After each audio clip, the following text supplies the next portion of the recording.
আসসালামু আলাইকুম। আমি শাম্মী আক্তার বরাবরের মতো আরেকটি নতুন ভিডিও নিয়ে চলে আসলাম। তো মাংস রান্না ঘরে যদি মাংস রান্না থাকে কিভাবে সহজে ভুনা খিচুড়ি রান্না করা যায় আজকে সেটাই আমি দেখাবো। তো চলুন রান্নাটা স্টার্ট করি। তো এই যে আমি এখানে তেলের মধ্যে একটা প্যানে যে তেলের মধ্যে পেঁয়াজ নিছি, অনেকখান পরিমাণে পেঁয়াজ, এলাচ আর তেজপাতা নিয়ে আমি ভেজে নিচ্ছি।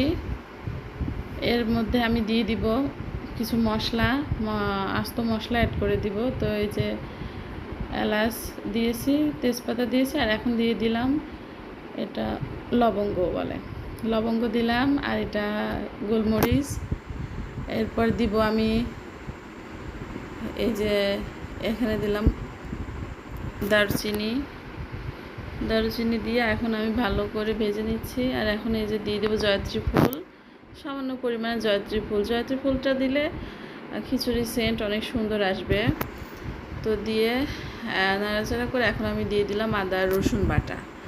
তো আদা রসুন বাটাটা দিয়ে এখন ভালো করে নাড়াচাড়া করে আমি এর ভিতরে দিয়ে দেবো মুগ ডাউল, আগে থেকে ভেজে রাখা মুগ ডাউলটা আমি দিয়ে দিব। তো কারো যদি মুগ ডাউল ভাজার কথা মনে না থাকে তাহলে আপনারা এই কাজটা করতে পারেন। এই যে যখনই মশলাটা কষাইতে থাকবেন তখনই মুগ ডাউলটা একসাথে কষাইলে আর ভাজতে হবে না এক্সট্রা করে। তো এই যে আমি আরও কিছুটা পরিমাণ মুগ ডাউল দিলাম, দিয়ে আমি এই যে হলুদের গুঁড়া, মরিচের গুঁড়া দিয়ে সামান্য পরিমাণ পানি দিয়ে এখন আমি এই ডাউলটাকে মশলার সঙ্গে ভালো করে কষিয়ে নিব। তো আমার চ্যানেলের ভিডিওগুলো ভালো লাগলে প্লিজ আমার চ্যানেলটির সাথে থাকবেন, সাবস্ক্রাইব করে দিবেন, আর চ্যানেলের ভিডিওটি সম্পূর্ণ দেখবেন স্কিপ না করে। তো এখন দিয়ে দিব সামান্য পরিমাণে লবণটা দিয়ে আমি ভালো করে কষিয়ে নেব। আর এই যে দিয়ে দিলাম আস্ত জিরাটা দিলে জিরাটা মুখে পড়লে অনেক ভালো লাগে। তো এই যে মশলাটা কষানো হয়ে গেছে, এখন আমি দিয়ে দিলাম 3 কাপ মতো পানি। তো যেহেতু 1.5 কাপ পোলাও চাউল নিছি আমি, চিনি গুঁড়া পোলাও চাউল নিছি, তো আমি 3 কাপ পানি দিয়ে দিলাম। ডাউল থাকার কারণে আমি ডাবল পানি দিছি, আর ডাউলের জন্য একটু পানিটা বেশি লাগবে যেহেতু মুগ ডাউল আছে। এখানে দিয়ে দিলাম, পানি দেওয়ার পর এখানে দিলাম আস্ত কাঁচামরিচ দিলাম 5টা, দিয়ে আমি এখন পানিটা ঢেকে দিব, বলক আসা পর্যন্ত আমি অপেক্ষা করব। আর এই যে পাশে দেখুন আমি এই যে চাউলটা ভালো করে ধুয়ে রাখছি, এখন আমি একটা স্ট্রেনারে তুলে নিব যেন পানিটা পুরোপুরি ঝরে যায়।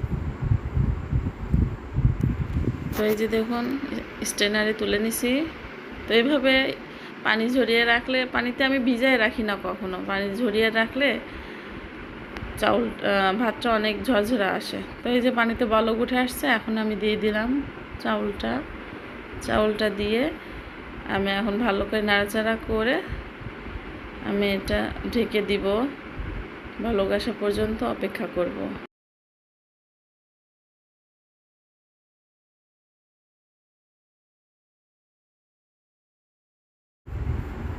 তো এই যে এখন আমি ঢেকে দিলাম।